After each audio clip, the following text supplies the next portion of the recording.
Nah, ini mulai dari silabus dulu.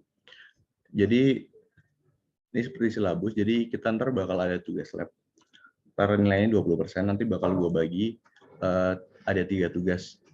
Tugas yang pertama, tugas lab. Itu cuma 1 tugas, nilainya 10%. Terus 2 tugas sisanya itu sebelum UTS dan setelah UTS. Jadi ada 2. Ntar gue bakal minta kalian ngerjain sesuai kelompok buat ngerjain soal tahun lalu. Kalau enggak ya semester lalu. Jadi ntar 3 tugasnya. Nah, terus sebenarnya dari silabus ini ada yang baru, ada beberapa yang baru, kayak misal mana ya? Kayak agak di-upgrade dikit gitu setelah beberapa tahun nggak pernah di-upgrade sama DP. Ini ada model simultan, tapi ini setelahnya UTS sih. Jadi ntar kalian bakal belajar yang namanya ntar indirect least square sama two stage least square. Kayak lumayan advance gitu dan ntar bakal sering dipakai waktu kalian mau skripsi. BTW ini semuanya IE kan ya? Atau ada yang jurusan lain? Oke, IE deh Kak. Oh iya, oke.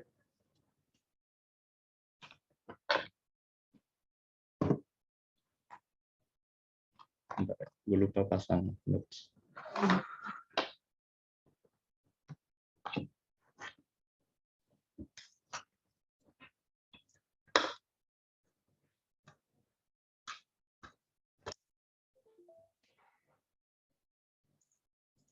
Nah, jadi ntar buat pertamanya, ini kita bakal bahas dulu konsep dasar ekonometrika. Nanti sampai kelar, mungkin kayak setengah jaman gitu, baru kita lanjut ke lab statanya. Mungkin kalian bisa download dulu di yang stata itu. Jadi ini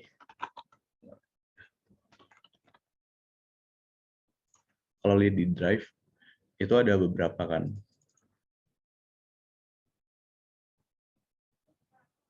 Ya, lemot. Nah, ini ada beberapa folder. Ntar di sini lab statanya ini bisa kalian download dulu, ada 5 file.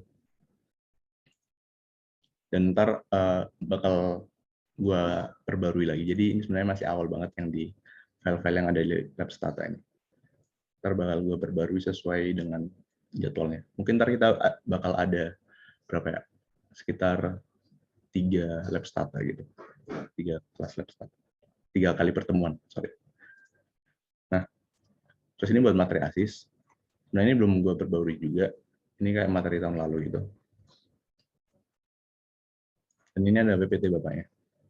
Dan ini bakal gue masukin juga kayak beberapa materi baru dari bapaknya, kayak dari Excel, dari DTA, dari Stata gitu-gitu. Ntar recording emet bapaknya bakal gue taruh sini, meskipun sekarang belum gue taruh. Kayak masih dikit sama bapaknya.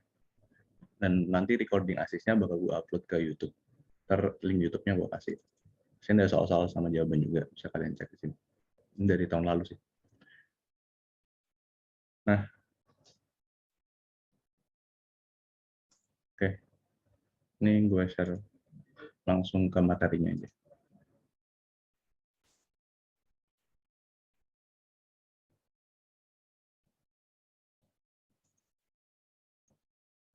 Ini udah full screen belum ya? Udah. Udah. BTW siapa? Alif, kalau misal ada yang masuk bisa update aja. Tapi Oke, Kak. Oke, thank you.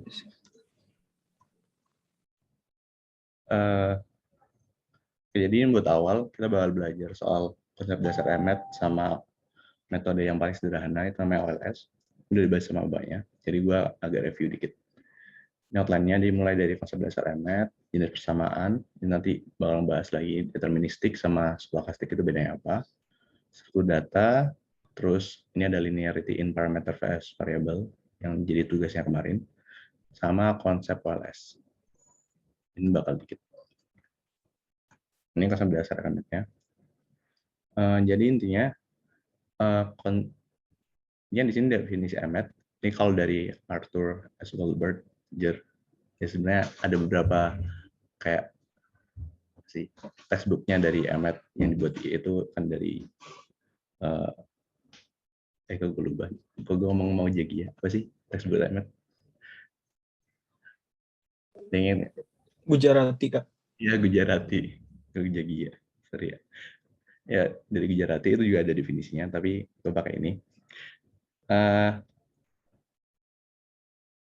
Intinya kalau di Gujarati, sebenarnya kalau di M itu kalian nggak terlalu butuh textbooknya karena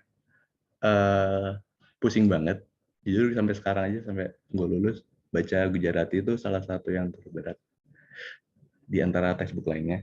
Jadi mungkin biar kalian nggak pusing, baca aja PPT dari gue atau PPT bapaknya atau PPT dari asisten lain. Nantinya ini dari Goldberger yang ngomong kalau social science itu intinya gabungan dari economics, matematik, sama statistical inference. Nah, kenapa tiga ini? Karena intinya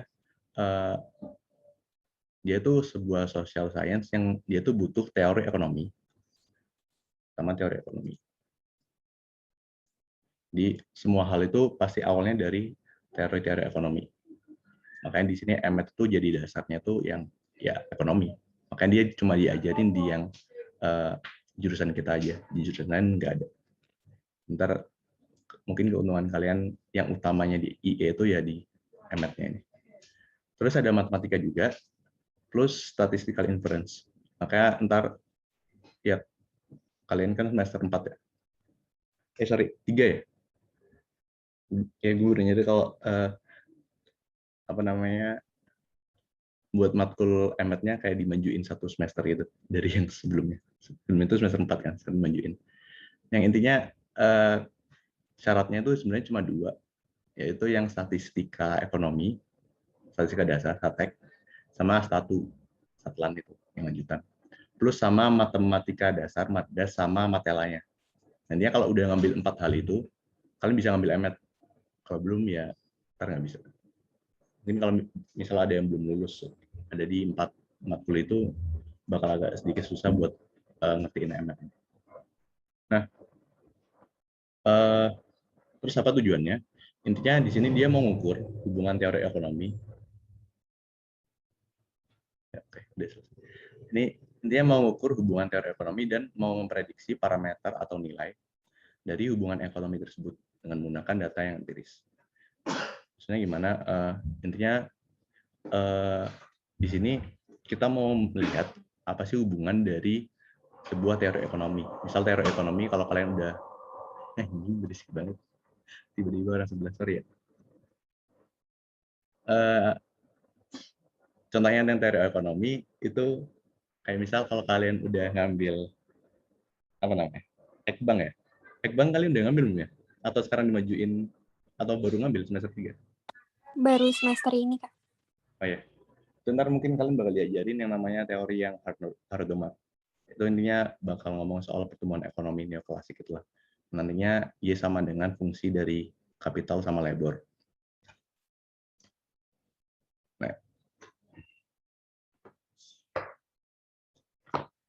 Nah, dari fungsi itu, nih, Y sama dengan FK, L.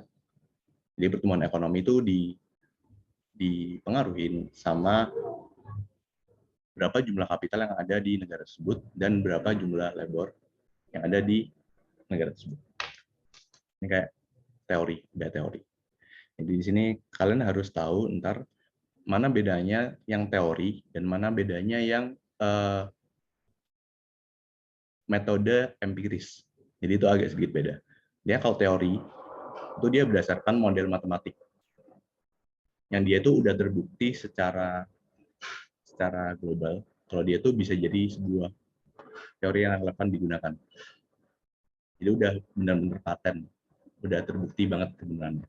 Tapi kalau yang empiris, yang sekarang kita mau belajar ini MF, matematika, itu intinya kita ini belum jadi teori, jadi masih berupa sebuah estimasi atau prediksi, semacam gitu. Makanya di sini sebenarnya kegunaan dari MNET ini belum tentu itu benar, tapi dia mendekati benar. Jadi intinya kita mau melihat bagaimana sebuah data empiris yang ini mostly itu berasal dari sampel, itu bisa merepresentasikan populasi yang ada. Yang intinya kayak gitu. Nah, kegunaannya apa? Beberapa kegunaannya itu sesimpel kayak misal ini, hubungan antar harga gula pasir dan permintaan kopi Arabica. Nah, ini kayak hubungan simpelnya. Kayak apakah harga gula pasir, ketika harga gula pasir naik, dia akan nanti berhubungan dengan peningkatan kopi Arabica, misalnya gitu. Nah, itu kayak sesimpel itu. Bisa dipakai juga. Nah, mungkin yang lebih advance-nya lagi, kegunaannya yang kedua itu buat menguji teori. Kayak misal, teori apa lagi selain Harun? Kalian di P2 mungkin udah belajar teori produktivitas kan? Nah, itu mungkin, gue agak lupa, P itu produktivitas apa aja ya?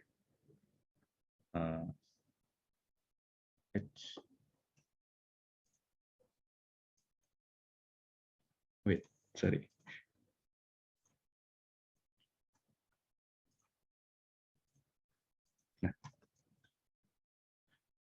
Nah, mungkin teori produktivitas kita anggap aja salah satunya itu wage.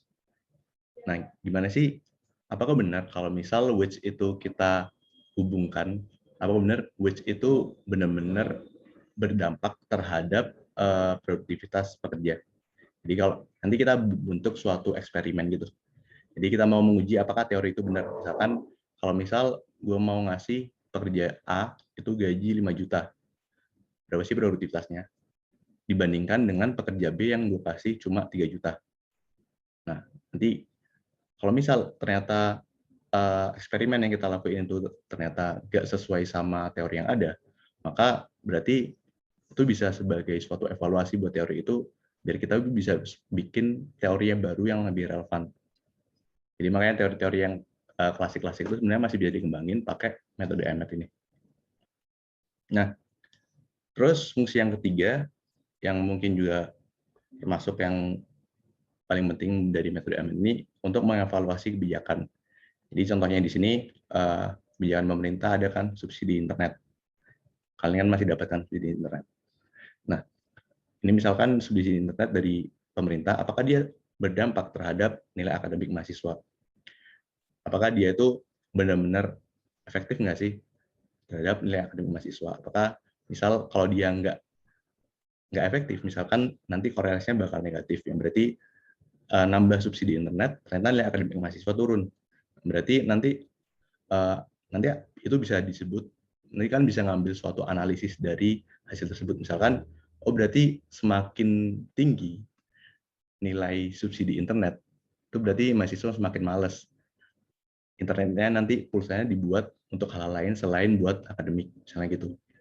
Jadi mungkin saran kebijakannya nanti, oh berarti harus ada selling price, semacam selling subsidi buat buat pemberian subsidi internet bagi mahasiswa itu, misalkan gitu.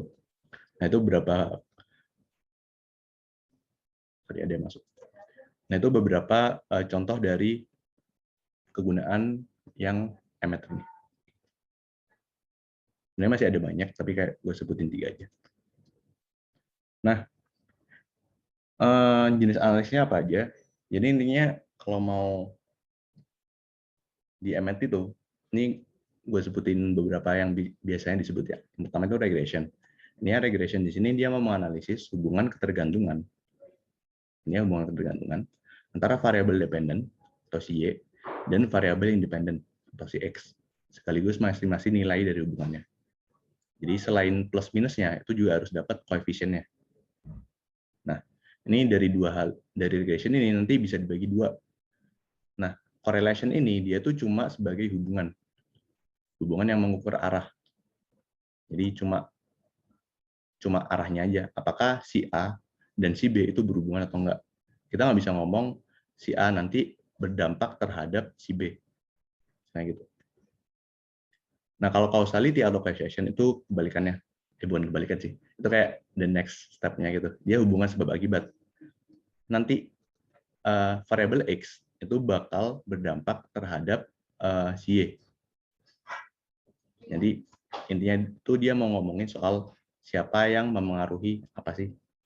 Nah, jadi di sini simpulannya adalah correlation itu dia doesn't necessarily imply causation.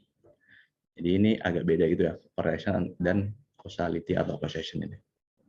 Nanti Emmet itu dia mau belajari yang namanya causation, bukan correlation. Kalau correlation kalian cukup bikin hubungan korelasi aja. Ini kayak di statik atau statu itu udah ada kan. Misalnya ada scatter plot kayak gini. Nah, ini ntar kalian bisa tarik garisnya. Ini berarti hubungan antara si X dan si Y, ini berarti hubungannya positif. Udah ini correlation aja. Kalian cuma perlu scatter plot. Tapi kita nggak mau hubungan ini. Kita mau mencari tahu apakah X ini berdampak terhadap perubahan si Y. Nah, ini contoh perfectnya. Jadi kalau kalian lihat, ini ada gambar intinya, ini kita anggap si A ya. A. Ini si B. Intinya kalau dia correlation, yang A dulu. Si A ini, orang A ini, dia mendorong si C mobilnya. Jadi A itu nanti A mendorong dan berdampak terhadap mobil yang melaju ini, mobil yang terdorong. Itu berdampak namanya. Tapi si B itu enggak, dia cuma correlation. Dia mendorong, mobilnya maju. Tapi belum tentu mobil yang maju ini karena si B ini mendorong. Jadi ada hal lain yang menyebabkan si mobil ini terdorong maju. Ini gitu lah. Paham lah ya di sini. Itu simpelnya. Nah, terus ini metode sama terminologinya. Oh ya, ini kayak dari kemarin banyak yang cukup kurang benar di metode yang awalnya banget. Jadi intinya di sini kalau beta 0 sama beta 1 itu harus digambarin suatu angka yang pasil. Jadi beta 0 ini namanya intercept. Beta 1 dan beta seterusnya itu namanya parameter. Jadi kalau kalian buat suatu model yang umum banget kayak gini, kalau bisa interceptnya pakai 0. Jangan pakai 1. Jadi mulainya dari 0. Karena di sini intercept. Ya beda. Beda dengan parameter yang dia beta 1, beta 2, dan seterusnya. Jangan lupa juga kalau mau nambahin metode MN itu pasti ada yang pembedanya itu U atau errornya. Nah, di sini ada beberapa semacam terminologinya. Jadi dependent variable ini si Y kan. Ini ada beberapa sebutannya lagi. Nah, misal kalau dia disebut explain variable, maka nanti si explanatory variable-nya atau si X-nya dia bisa disebut independent. Nah, kalau dia disebut prediktan, si Y-nya, si X-nya disebut prediktor. Kalau dia regresan, dia regresor. Jadi ada banyak banget sebutannya. Dan kalau bisa jangan kebalik gitu. Karena beberapa, kalau misal kalian baca bukunya, textbooknya gitu, kadang disebut, misalnya Y-nya disebut endogenous. Tapi kalian nggak tahu endogenous ini apa. Tahunya kalian exploit variable, ntar kalian bingung ntar di situ. Jadi ini perlu di-ngertiin juga. Terus ini sebelahnya, ya ini intinya mirip sama tabel yang di slide pertama tadi. Ini ada problem dari suatu ekonomi. Nanti kita dapat datanya, dapat economic modelnya, statistical methodnya, sama softwarenya. Nah, apakah dia perlu econometric model? Kalau iya, berarti kita bisa pakai forecasting. Kalau dia nggak butuh econometric model, jadi kita perlu revise lagi. Nah, di sini ada beberapa hal yang dia tuh kayak ya udah nggak perlu metode Emmet, kayak misal dia cuma butuh korelasi doang kayak yang tadi. Dia cuma butuh apakah si X itu berhubungan dengan si Y, bukan berdampak. Ya, gitu. Jadi kalau mau ada yang nanya, langsung tanya aja. Nah, ini persamaan identitas sama struktural. Ini intinya, kalau identitas itu dia kiri sama dengan kanan. Jadi kalau kalian lihat di sini, ini persamaan dari GDP kan. Pendapatan nasional sama dengan consumption, investment, tambah government expenditure, tambah X min M. Nah terus, jadi dia Y itu sama dengan si kanan ini. Dan ini kalian bisa bolak-balik. Ini bisa bolak-balikan, berarti kan kita bisa ngomong kalau C itu berarti sama dengan Y min dan seterusnya gitu kan. Dalam kurung I plus G dan lain sebagainya. Nah, tapi beda sama persamaan struktural. Inti dari persamaan struktural ini dia kalau yang identitas tadi Y kiri sama dengan kanan, kalau yang struktural ini apakah si kanan itu memengaruhi si kiri. Jadi beda. Dan dia nggak bisa dibolak-balik. Nanti kalau ternyata hubungannya bisa dibolak-balik, berarti dia ada masalah dalam modelnya. Jadi ada yang namanya ntar permasalahan reverse causality. Jadi Y itu berdampak terhadap C, tapi C juga berdampak terhadap Y. Bisa juga kan? Kayak pendapatan ini bisa dipengaruhi juga oleh consumption. Itu gimana ntar? Gimana cara mensolusikannya, ya, menyelesaikannya gitu. Jadi itu ada beberapa macam masalah yang nanti bakal dibahas di chapter selanjutnya, pertemuan selanjutnya. Terus ini persamaan deterministik sama stokastik. Ini sebenarnya cukup mirip sama yang sebelumnya. Ini ada deterministik di sini, dia tuh hubungannya nilai parameternya tuh udah pasti.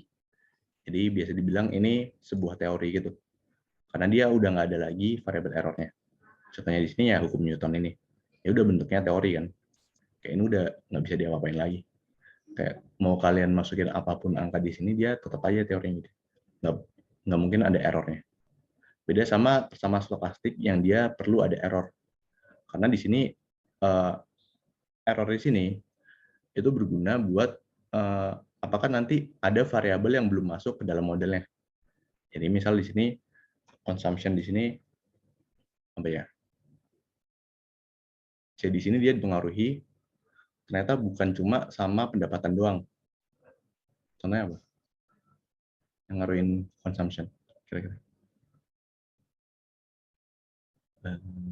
Harga lah ya. P ya. Apa lagi nih? Satu lagi. Income. Iya, Y ini income, pendapatan.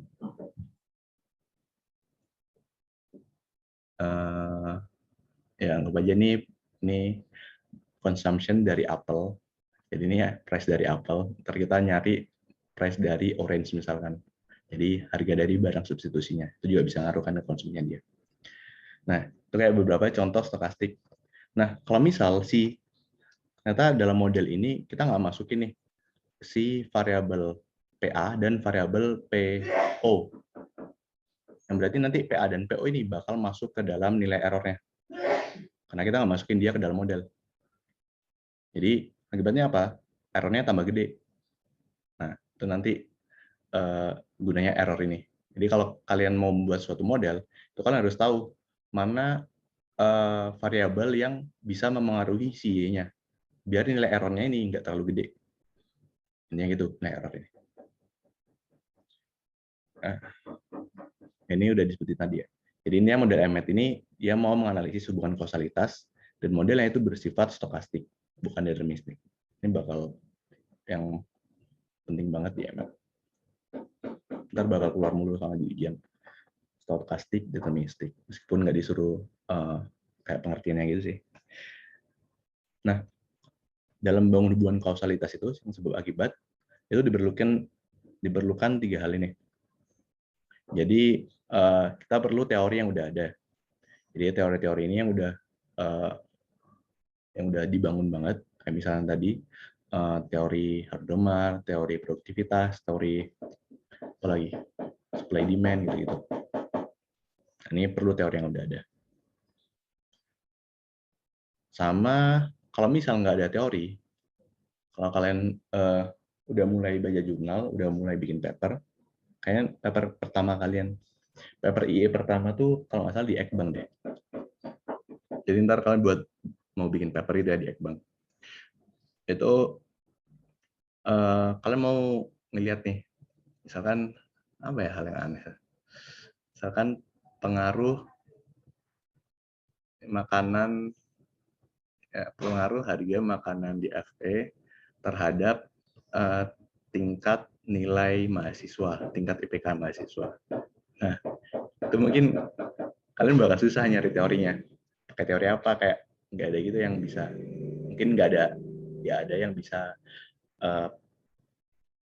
ngejelasin hubungan yang mau kalian taruh di paper itu. Nah, itu kalian bisa pakai yang namanya common sense. Kayak ya mungkin aja kayak kalau misal harga makanannya itu di kantin, ya kalian nggak pernah kantin ya, ya misalkan harga makan di kantin itu ternyata meningkat 2 kali lipat dari sekarang, ntar bakal menyebabkan konsumsi dari mahasiswa itu turun. Ntar kalau konsumsi mahasiswa turun, bakal mempengaruhi produktivitas belajar dari mahasiswa, ntar bakal menyebabkan nilainya turun. Nah, itu bisa juga kan, itu termasuk common sense. Jadi ntar dalam beberapa hubungan itu, ntar kalian bentuk yang namanya itu ya common sense. Jadi perlu dijelasin aja dia sesuai logika atau enggak. Dan ini boleh ya, ini kayak ada di Gujarati gitu. Jadi nggak melulu harus sesuai teori yang ada. Bisa cuma pakai logika. Yang penting dia make sense aja. Terus yang ketiga dia ada yang namanya causality test. Intinya dapat dari Stata atau software lainnya sih. Yaitu ada komennya lah. Bentar baru belajar. Nah, itu ya. Nah, kenapa harus stokastik? Dan kenapa error term pada bersama stokastik itu penting? Dan kenapa nggak mengembangkan model regresi berganda dengan menambah variabel sebanyak mungkin? Nah, ini mungkin penjelasan yang pertama, itu ada yang namanya vagueness of theory. Kayak teorinya nggak jelas. Jadi, hal-hal yang nggak diketahui itu dimasukkan ke dalam error term. Jadi misal teorinya yang tadi Hardomar, jadi sama dengan FKL. Sebenarnya emang cuma dua ini yang mempengaruhi. Kayak bisa aja kan banyak ada beberapa variabel penting yang dia tuh nggak masuk ke dalam Y ini. Kayak misal apa yang mempengaruhi? Misalkan technological progress. Misalkan di situ ya, yang A ini. Ini kan ada di PE kan. KL apa lagi sih? Natural ya SDA ya. Ada 4 kan, KL, N sama A kan. Nah, ini misal ini A nggak disebutin nih. Nah, ini ada beberapa, berarti teorinya yang kurang relevan. Jadi dia ntar A sama N itu ntar bakal masuk ke dalam error. Nah, ini bakal jadi masalah. Terus ketidakadaan data.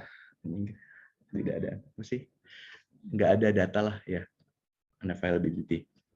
Jadi belum tentu kalau kalian mau ngebuat suatu model ekonomi, itu belum tentu datanya itu ada semua. Misalkan di sini ya gampang kan dapat dari jumlah kapital, jumlah labor gampang. Tapi ngukur A ini gimana?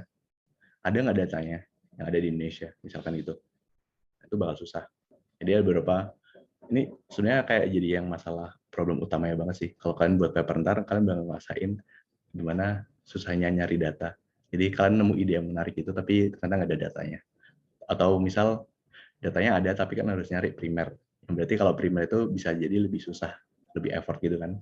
Hanya respon dulu, kayak butuh waktu lama gitu. Terus yang ketiga, nih core variables sama variables. Ini intinya, ya kita ambil dari sini aja. Ya sama dengan FKL. Nah, ini ada dua variabel penting yang mempengaruhi si Y. Jadi core-nya itu ini.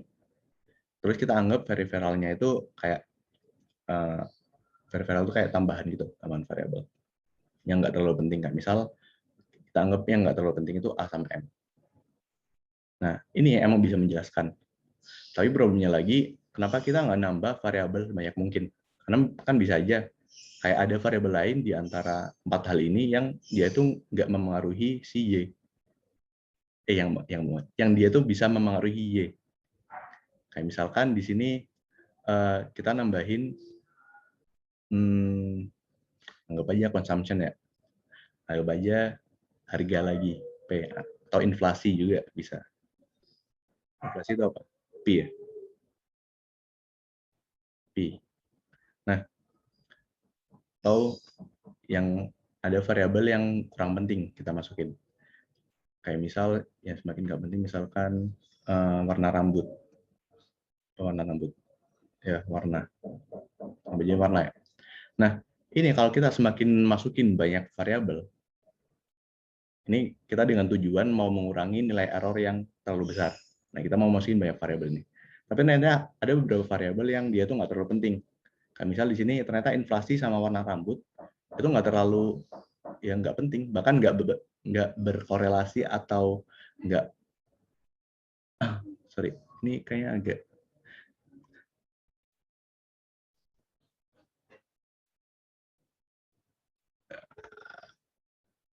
nah, gimana mas gue? Nah, kayak ada beberapa variabel yang dia itu nggak terlalu memengaruhi si Y. Karena warna rambut hubungannya apa coba sama si pendapatan? Kayak nggak ada gitu kan. Nah ini kalau ada banyak variabel yang ternyata nggak terlalu memengaruhi si Y, justru nanti ada modelnya tuh bisa dibilang semakin jelek. Nanti ada yang namanya itu kalau di Stata itu namanya R-square. Ini kalau nggak salah pertemuan sebelumnya udah disebutin juga kan. Nah ini yang memengaruhi nanti. Kalau kalian masukin variabel yang nggak terlalu penting, nanti dia R-square-nya ini bakal berkurang. Ya bakal menurun gitu. Dan berarti model kalian semakin jelek. Itu kenapa kita nggak nambah variabel sebanyak-banyaknya. Nah mungkin 4567 biar mempersingkat waktu kayaknya nggak gue jelasin karena terlalu banyak. Ini bisa dilihat di Ujarati ya, page 41 sama 42. Terus struktur data ini sebenarnya udah kalian pelajarin juga, harusnya di static sama satu. Time series sama cross section udah jelas saya. Ya time series berdasarkan waktu, cross section berdasarkan yang apa namanya? Berdasarkan si tempat lah bisa dibilang. Nah, tapi yang mungkin perlu dijelasin lagi itu bedanya pool sama panel. Ini ya kalau panel, yang kalian tahu kan biasanya panel kan, itu kita bisa ngomong kalau dia tuh jumlah observasi dari setiap cross section itu dia harus sama. Jadi dia gabungan antara CS dan TS. Jadi seluruh hal dalam tabel ini, seluruh hal dalam tabel ini disebut namanya panel. Nah, jadi panel itu seluruhnya harus lengkap. Dia gabungan antara CS dan TS. Bedanya sama pool, kalau pool itu dia tuh jumlah observasi dari setiap cross section-nya itu nggak harus sama. Jadi misal di sini gue hilangin nih 270 karena keterbatasan data. Jadi tahun 2004 di Denver ternyata dia nggak ada datanya, meskipun udah cari-cari. Dan ini bakal emang kejadian mulu sih kalau kalian buat paper. Nah ini nggak apa-apa. Ini namanya nanti pool. Nah nanti ada bedanya lagi. Jadi ntar OLS itu ada beberapa jenis lagi gitu. Ada yang namanya OLS pakai jenis data yang panel, ada yang namanya pool OLS. Jadi datanya itu banyak yang bolong-bolong gitu. Dan itu sebenarnya masih oke, meskipun dia bakal sedikit mengurangi semacam kekonsistenan dari variasi datanya gitu. Next, ya, ini intinya linear in parameter sama variabel ya. Ini kayak yang kemarin, ini udah dijelasin detail sama bapaknya juga. Udah dikumpulin belum ya soalnya? Kan udah ngumpulin belum? Jawabannya. Udah Kak. Oh ya udah, nggak usah gue jelasin lagi. Intinya yaitu ini ya kemarin tuh ada 4 kan, yang nggak termasuk ini lagi. Ini ya, yang nggak ini parameternya. Ini sama satunya lagi apa ya? Udah sih. 3 ya harusnya. Harusnya 3. Cuman saya ingat 4 deh. 3 3 Kak. kali. Ya 3 ya. Ya 3 kali ini. Ya, enggak. Ini kalian kalau bisa harus benar-benar dipahamin ya. Karena kemarin juga sekelompok kan. Dan mungkin ada beberapa anak yang nggak ngerjain soal linear ini.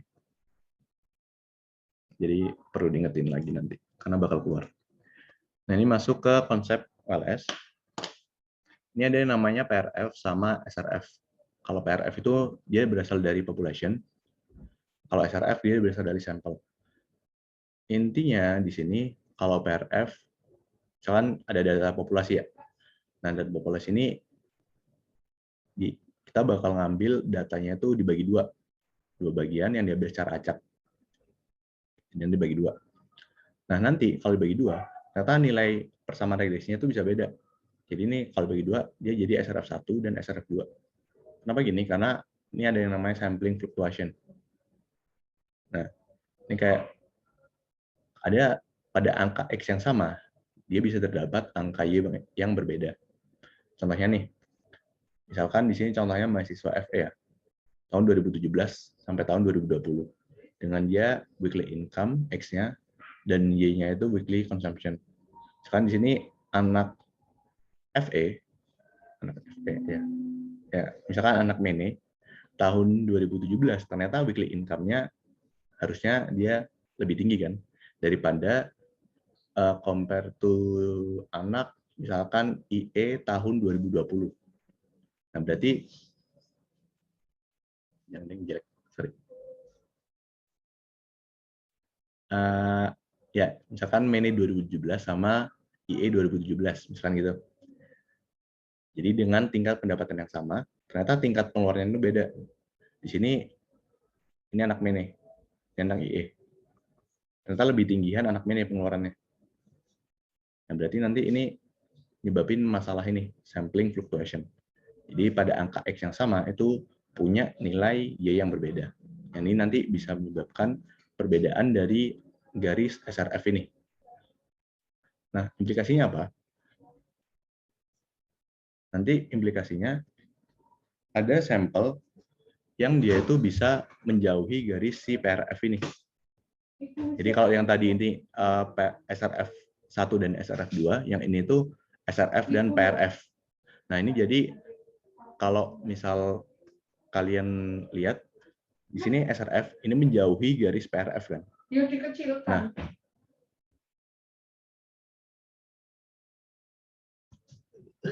Nah ini bisa jadi yang bikin masalah. Karena misal kalian ngambil sampel yang ternyata dia itu nggak terlalu merepresentasikan populasinya. Misalkan SRF1 kalian ngambil samplingnya itu agak ngawur gitu. Misalkan dari 3.200 anak FE, ternyata kalian cuma ngambil 100 doang dengan ngambil samplingnya itu ngawur pakai snowball misalkan. Atau ntar si garis SRF-nya ini bakal semakin menjauhi garis PRF. Jadi semakin ngaco dia, semakin dia garisnya tuh semakin menjauhi gini. Ini ngaco. Atau misalkan bisa bentuknya gini. Itu ngawur sih. Intinya dia semakin menjauhi lah ya. Nah, terus bagaimana biar nilai beta 0 cap atau yang kalau ada capnya ini berarti dia sampel ya. Kalau yang nggak ada capnya berarti dia yang populasi. Gimana cara biar memastikan nilai beta 0 cap itu sesuai atau seenggaknya dia itu mendekati beta 0 yang populasi. Nah, ini yang namanya pakai metode OLS. Jadi ini dia itu mau sesuai namanya, dia itu mau meminimumkan errornya. Jadi ini errornya nanti dia dikuadratin gitu. Jadi kalau kalian di sini, ini misal S1 ya, sampel dari yang satu, ini dia misal U1. Itu nanti bakal dikuadratin biar dia itu sesuai sama atasnya. Ini juga min U3. Ini bisa jadi dia dikuadratin biar dia ntar jadi positif. Jadi intinya dia yang namanya least square ya, dia dikuadratin gitu. Ini dia bisa mendekati dengan garis populasinya. Jadi titik-titik ini sampel, garis lurus ini dia PRF-nya. Ini gimana cara biar titik-titik itu dia seenggaknya errornya meminimumkan lah, seminimum mungkin dari garis PRF-nya. Nah, ya ini derivasinya kemarin ya. Ini harus kalian apalin, ya, apalin dan ngertiin. Nah ini ada turunannya banyak. Kemarin Parianto udah nunjukin kan. Mungkin gue bakal ngasih kayak satu sesi khusus itu buat ngebahas soal derivasi dari OLS. Dan ntar ada lagi derivasi dari yang blue. Ntar ada 2 derivasi. Itu kayak matematika yang ribet banget. Sebenarnya udah ada di drive, tapi mungkin bakal gue jelasin dikit itu ntar ke depannya. Karena agak panjang. Nah, udah ini rangkuman. Ini penjelasan Emmet yang pertama. Yang kedua ini kalian harus tahu kalau correlation itu doesn't necessarily imply causation. Terus kalau model Emmet itu dia menganalisis hubungan yang kausalitas. Dan modelnya bersifat stokastik. Terus jenis data juga harus tahu bedanya. Terus definisi linear, itu berarti dia linear dalam parameter, bukan linear dalam variabel ya. Terus ini ada definisi dari OLS. Nah, terus ini latihan. Jadi ini sebenarnya latihan UTS. Gue gak lupa tahun berapa ya, 19 atau 18 itu. Tapi ini masih relevan banget. Dan kemarin sebenarnya bapaknya ngeluarin soal yang sama ini. Kalau kalian di soal tugas 3 ya. Nah itu tugas 3 itu sebenarnya mirip sama tugas ini. Tapi tugas 3 itu anehnya bapaknya nyuruh pakai stata itu. Padahal itu bisa dihitung. Dan itu ntar bakal yang keluar di UTS. Jadi kalian harus cari nilai beta 0 pakai rumus yang sebelumnya ini tadi. Pakai rumus yang ini. Itu kayak bakal ribet banget. Ini kerjain nggak ya? Ya kerjain deh. Bentar, gue masuk ke Excel aja.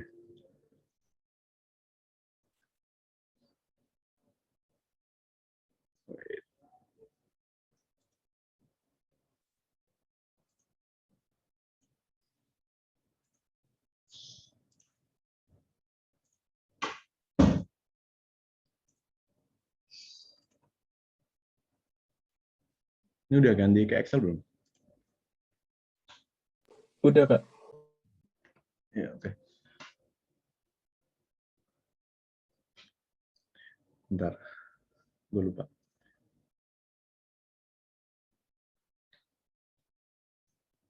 Oke. Jadi intinya ini ada 2 pertanyaan kan. Pertanyaan pertama itu kalian disuruh yang pertama dengan menggunakan metode OLS, dugalah parameter dari beta 1 cap dan beta 2 cap pada model ini. Jadi modelnya pakai persamaan ini. M1 sama dengan beta 1 cap plus beta 2 cap RI plus error. Kalian disuruh nyari beta 1 dan beta 2-nya. Kemarin kalian nyari beta 1 dan beta 2-nya pakai OLS kan. Nah ini kita sekarang nyari pakai yang manual, pakai rumusnya. Nah ini kalau kita lihat di sini, ini M ini, bentar. Ya, M ini adalah dia variabel dependent. R itu dia variabel independent, X-nya. Jadi kalau di sini, ini udah gue tendahin, kalau M itu adalah sebagai Y-nya, kalau R dia sebagai X-nya. Ya harus diingat ya, biar ntar bisa lebih paham gitu. Nah, terus ini udah diketahui, kalau sigma M kuadrat sama dengan 1124 dan sebagainya. Dan di sini ada note lagi, kalau M kecil atau M yang udah diketahui ini, itu adalah M min M bar. Yang berarti M ini adalah, dia tuh Y kan. Berarti kita bisa bilang kalau sigma M itu adalah nih, Y min Y bar. Ya, ya, ya. Jadi sigma M ini adalah Y min Y bar. Nah, kalau yang R kecil itu adalah R min R bar. Yang berarti R itu adalah X. Jadi kalau kita mau gampangnya, sigma R itu berarti sama dengan X min X bar. Jadi kalau kalian mau ngelihat X min X bar ini apa, itu dari rumusnya ini. Jadi X min X bar dikali Y min Y bar kan. Nah, X ini maksudnya itu XI. Nah, ada I kecilnya itu. Jadi ntar kita nyari XI misalkan ini kan yang 6,3 ini. Misalkan X1. Nah, nanti kita kurangin dengan rata-rata dari R ini. Jadi misalkan ini rata-rata dari R ini, ya, rata-rata dari R itu 5,9. Nah, berarti nanti 6,3 kita kurangin dengan 5,96. Habis itu 4,6 selanjutnya, karena ini XI kan, penjumlahan dari variabel independen yang pertama, dikurangin dengan X bar-nya. Ntar rumusnya ini, kalau kalian mau nyari yang XI min X bar, itu bakal kayak gini. Jadi 6,3 dikurangin 5,96. Terus dikuadratin. Ini, oh ya ini, sorry, ini ngitung yang bawah ya, yang penyebutnya. Terus tambah 4,6 dikurangin dengan C11, berarti dikurangin 5,9. Terus 5,1 kurangin 5,96, dan seterusnya. Nah, ini kalau mau nyari yang penyebutnya. Jadi ini agak sedikit ribet gitu. Nah, tapi pembilangnya ini ternyata udah diketahui. Jadi kalau lihat di sini, X min X bar itu berarti sama dengan sigma R kan. Berarti dia sama dengan M. Y min Y bar dia sama dengan sigma M. Yang berarti nanti kalau kita kaliin, berarti ini sama dengan M kali R kecil kan. MR kecil. Berarti ini udah diketahui di sini. Sigma MR-nya sama dengan min 142 ini. Jadi udah ketemu min 142. Nanti kita bagi dengan hasil dari ini. Hasil dari pengurangan ini. Jadi ntar min 142 dibagi 20, berapa tuh? 2 ya? Berapa? Min 142 bagi 20,2. Nah, ini berarti jadi min 7,03. Nah, ini B1-nya. Jadi B1 kalau nyari sesuai rumus itu kayak gitu. Nah, sekarang nyari yang B0. B0 berarti dari Y bar kan. Y bar ini berarti rata-rata dari yang Y-nya. Berarti tinggal di average.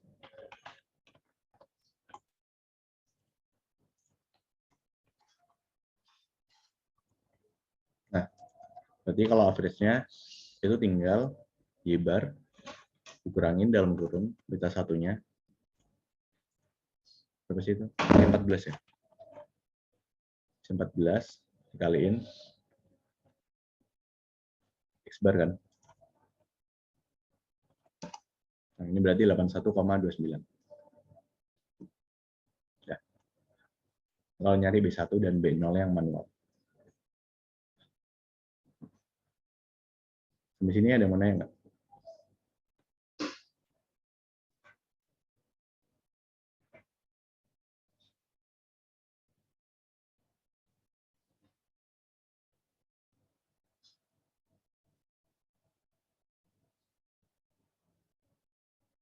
Kak, itu B0-nya itu ada di persamaan ini nggak tuh? Kan di sini kan ML sama dengan B1 plus B2 RI. Ya. B0-nya mana ya? B0-nya ini diganti B1. Oh gitu. Ya. Jadi B1 di kiri ini, B2 di kanan. Iya. Oke. Jadi ya sorry ya, di sini agak beda dikit. Jadi Oke, B1 ya. ini sama dengan B2 yang di kanan ya. Jadi ini parameternya. B0 ini berarti dia B1 cap-nya. Ya. B0 yang di rumus ini, Y bar min B1 cap, ini sama dengan B1 cap yang ada di soal. Kalau B1 dia sama dengan B2 yang ada di soal. Oke, Kak, makasih. Oke. Ya, itu baru nyadar kalau tandanya beda. Thank you.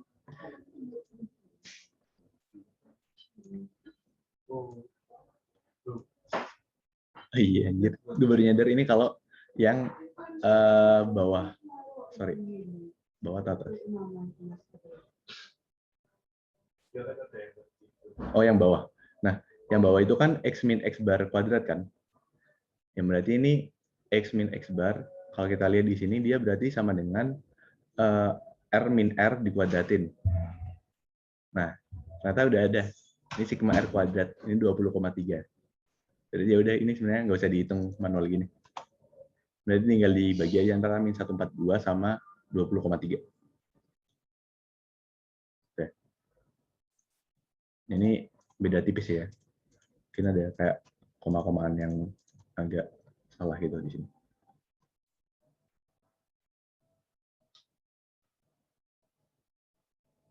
Udah, ada yang mau nanya lagi?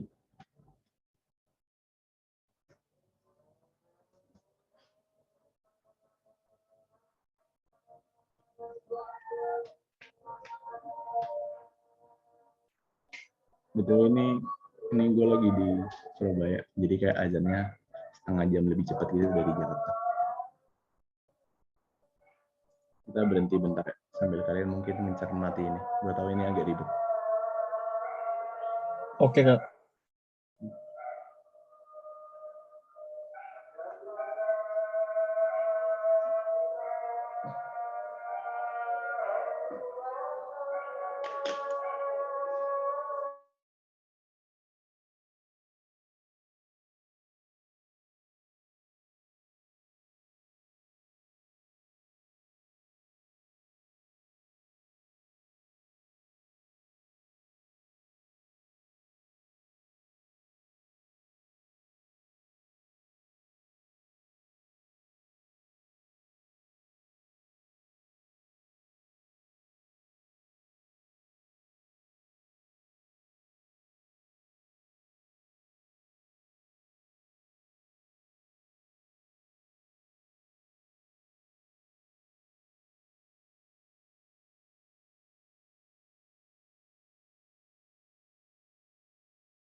Nah,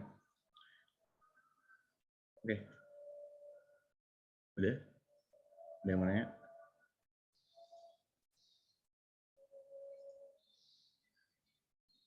Oke, kalau enggak, ini gue stop dulu recordingnya. Kita lanjut ke tata.